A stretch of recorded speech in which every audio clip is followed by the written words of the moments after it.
says it's supposed to start raining soon, and raining tomorrow as well. I guess we'll see. Because the first funny thing I read today was this. It says, driver's cell phone in view, but not in use. A ticket in BC. A distracting driving ticket issued to a Vancouver woman for charging her cell phone in her front seat cup holder is raising legal questions about the issue of electronic devices in cars. Randy Kramer, 71, was given a $368 distracted driving ticket in downtown Vancouver, even though she told the police officer she was looking straight ahead with both hands on the wheel. This was Kramer's first ticket in her 50-year history of driving. When Vancouver lawyer Kyla Lee intervened, police canceled the ticket and apologized.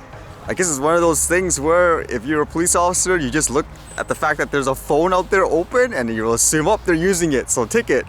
It says, there are a lot of gray areas, and if you happen to be one of those gray areas and the police sees you, you will probably end up in traffic court, or you'll receive a $368 ticket and 4 penalty points on your driving record.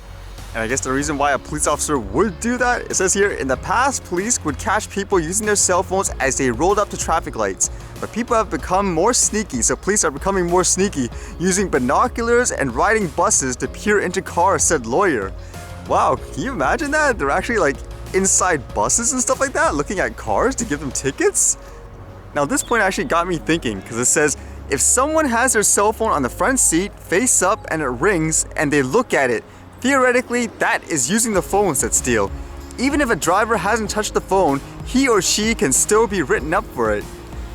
Isn't that a little ridiculous for a modern age, the way people would use like the cell phone? Like, for example, I would imagine a lot of people could use a cell phone, say, mounted near the window as their GPS map. So would technically looking at that GPS map to know where you're going and stuff like that count as using the cell phone, which in hence means it's distracted driving, you get a ticket for it? Or listening to the actual GPS, because some of them say, for example, on the next block or whatever, turn right. That'd be kind of weird. And then the other thing, I guess there could be something written saying something like, okay, as long as you don't talk with it, that would be distracted driving as well, which would, I guess, make sense.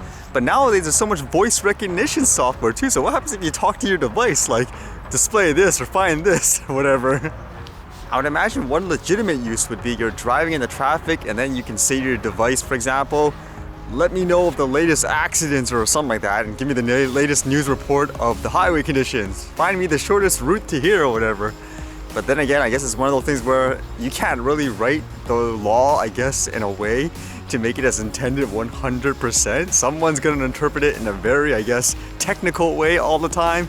Spirit of the law versus letter of the law type of thing, huh? Although some people deserve it. Like I still remember there's a story here where someone was caught distracted driving, for example, playing a game on his smartphone, so he got a ticket.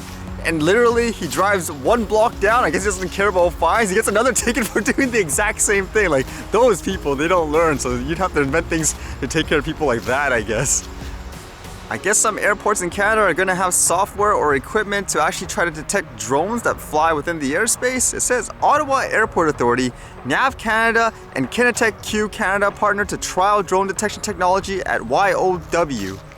The Ottawa McDonald Cartier International Airport Authority is pleased to announce that it has partnered with NAV Canada and QinetiQ Canada to trial the company's Obsidian counter UAS system at YOW.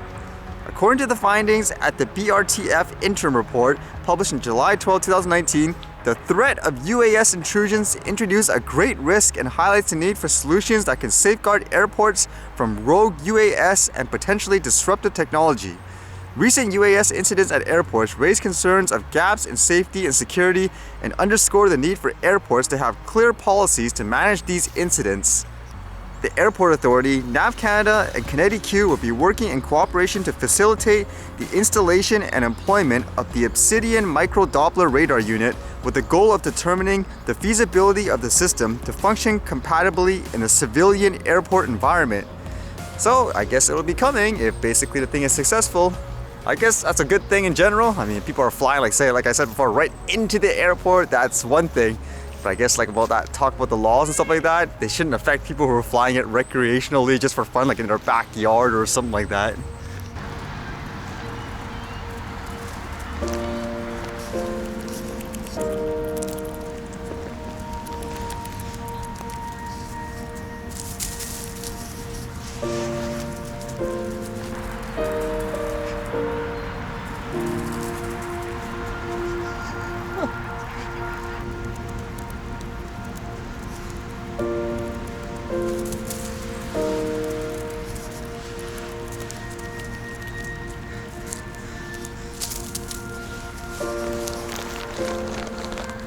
Every squirrel wants a squirrel spot today.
Alright, see you guys later.